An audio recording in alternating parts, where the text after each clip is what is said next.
महापुराण की कथा कहती है यदि राहु है, केतु है, शनि है, मंगल है, बुध है, शुक्र है, शनि है, आपको कोई भी ग्रह परेशान कर रहा है, आपके जीवन में कोई ग्रह अगर अनिष्टकारी है, आपके जीवन में अगर कोई ग्रह अनिष्टता प्रदान कर रहा है, तो निवेदन है शंकर के मंदिर में जो कलश लेकर आप जाएं, जल लेकर जाएं, उस कलश में मात्र अक्षत के 2 दाने डालकर ले जाएं, मात्र 2 अक्षत के दाने। जैसे सूर्य नारायण को प्रसन्न करने के लिए अपन कुंकू डाल लेते हैं, हल्दी डाल लेते हैं जल में, या चने की दाल डाल लेते हैं जल के अंदर। सूर्य नारायण को प्रसन्न करने के लिए हमने चने की दाल डाली, कुंकू डाला, हल्दी डाली, और कभी कभी सूर्य नारायण भगवान से बहुत जरूरी काम है और वो कार्य हो ही नहीं रहा है, या तन पर कोई रोग हो गया है, तो उसको मिटाने के लिए कई बार हमने भगवान सूर्य को अर्घ देते समय सफेद फूल भी डाला है, कभी लाल फूल भी डाला है। उसी तरह भगवान शंकर से निवेदन करने के लिए, हमारी ग्रह दशा सुधारने के लिए जल के पात्र में 2 अक्षत के दाने, अक्षत भी पूर्ण अक्षत, पूर्ण अक्षत, खंडित नहीं, पूर्ण अक्षत भगवान शंकर को समर्पित करते। और बाबा भोलेनाथ को जब हम जल समर्पित करें तो राहु, केतु, मंगल, शनि, शुक्र, बृहस्पति जितने ग्रह हैं सब अनुकूल हो जाते हैं महाराज, सब अनुकूल। इतना बड़ा दर्पण जिसमें मुंह देखते हो आप, मुख, इतना बड़ा दर्पण लिया।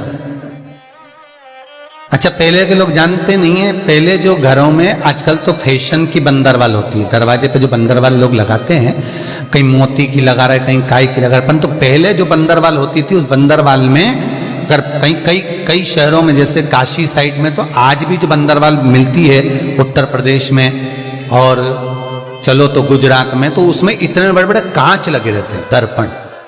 उसका क्या महत्व है, उसकी मूलता क्या है? शिव महापुराण की कथा कहती है दर्पण इतना बड़ा ले लो, बंदरवाल अगर दर्पण वाली नहीं तो इतना बड़ा दर्पण लो, हनुमान जी के मंदिर में जाकर, क्योंकि हनुमान शंकर का ही अवतार है, हनुमान जी के मंदिर में जाकर हनुमान जी के उल्टे पांव का थोड़ा सा सिंदूर, चरण का थोड़ा सा सिंदूर एक कागज में लेकर आ जाइए, और हनुमान जी के छोटे भाई, हनुमान जी 6 भाई हैं, उसमें गतिमान, हनुमान जी के छोटे भाई गतिमान का नाम लो, और गतिमान का नाम लेकर उस दर्पण पर सिंदूर से त्रिशूल बना दो, सिंदूर से त्रिशूल बनाकर उस दर्पण को घर के बाहर, दर्पण का मुख बाहर की ओर, ऐसे बाहर की ओर मुख कर कर दर्पण को घर के बाहर या दरवाजे पर, बिल्डिंग पर, ऊपर जाली में, फ्रंट में, कहीं पर भी उसको लगा दीजिए। महाराज केवल शंकर का स्मरण कर कर, गतिमान का नाम लेकर, हनुमान के उल्टे पांव का सिंदूर का त्रिशूल बनाकर जो दर्पण को लगा देता है, आपको 1 महीने के अंदर अंतर मालूम पड़ जाएगा कि पिछले जो महीने निकले हैं उस महीने का अंदाजा लगाना कि घर में लोग कितने बीमार पड़ते थे, और इस दर्पण को लगाने के बाद बीमारी कम हुई कि नहीं हो कम तो ठंडा कर देना, क्या जा रहा है, पर करके जरूर देखना, विश्वास रखकर करोगे, भगवान शिव का अनुमोदन कर कर, भगवान शंकर पर विश्वास रखकर करोगे तो बीमारी घेर नहीं सकती। अकाल मृत्यु वो मरे जो काम करे चंडाल का, काल उसका क्या बिगाड़े जो भक्त हो महाकाल का। शंकर की आराधना करने वाला, शिव का स्मरण करने वाला, शिव का निवेदन करने वाला, शिव अर्चना में डूबने वाला, शिव का अनुमोदन करने वाला कभी दुखी नहीं हो सकता। बन सके तो बेलपत्र और समी पत्र शंकर को चढ़ाना है, 5 बेलपत्र, 11 समी पत्र। बन सके 108 चावल के आखे दाने ओम नमः शिवाय जप कर शिव को समर्पित करना। महाराज दुख तकलीफ ज्यादा है, रोग बीमारी ज्यादा है, तो पानी में लाल चंदन घोलकर, लाल फूल डालकर, बेलपत्री के पेड़ के नीचे। कई लोग कहते हैं गुरुजी क्या दूध चढ़ाना जरूरी है शंकर पर? कई लोग कहते हैं गुरुजी क्या दही चढ़ाना जरूरी है शंकर पर? शहद चढ़ाना जरूरी है? घृत चढ़ाना जरूरी है? शक्कर चढ़ाना जरूरी है? शिव महापुराण की कथा कहती है 5 चीजें शंकर भगवान पर चढ़ती है। दूध अर्थात घर में लक्ष्मी की वृद्धि करता है, इसलिए चढ़ाया जाता है। दही शंकर भगवान पर इसलिए चढ़ाते हैं क्योंकि यह परिवार को जोड़ता है। जिसके परिवार में क्लेश ज्यादा होता है, जिसके परिवार में आपस में तकरार ज्यादा होता है, उसको दही जोड़ता है। शहद घर में चिड़चिड़ प्रवृत्ति को समाप्त करता है। घी रोग को समाप्त करता है। शक्कर मिष्ठान घर में यदि लक्ष्मी आकर जा रही हो तो मिष्ठान समर्पित किया जाता है। इसलिए पंचामृत स्नान का भाव शिव महापुराण कहती है। पंचामृत स्नान का भगवान, इसलिए 5 चीजें शंकर को समर्पित हैं। दूध, दही, घृत, शहद, शक्कर अर्थात मिष्ठान। शक्कर से मूलतः यहां शिव महापुराण में शक्कर नहीं लिखी है, मिष्ठान।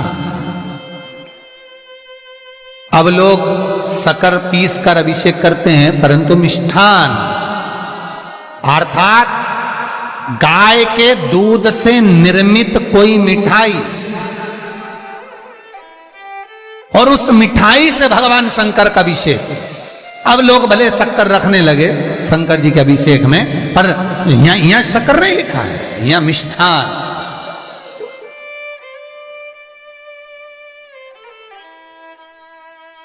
हमारे यहां सहज भाषा में कहते थे उसको खांड अर्थात मीठा।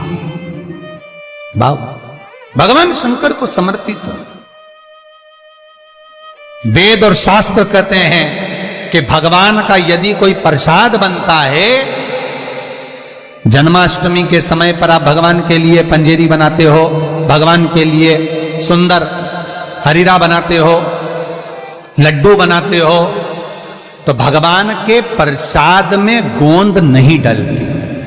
ध्यान रखना, आपकी बहू का जापा हो, डिलीवरी हो तो खूब बादाम गोंद सब तल तल के खिलाओ, पर भगवान का जापा हो, भगवान का जन्मदिन हो, भगवान का जन्मोत्सव हो, राम कृष्ण का जन्मोत्सव हो, तो उसमें गोंद तलकर प्रसाद में कभी मत डालना, क्योंकि उसमें ब्राह्मण हत्या का अंश है।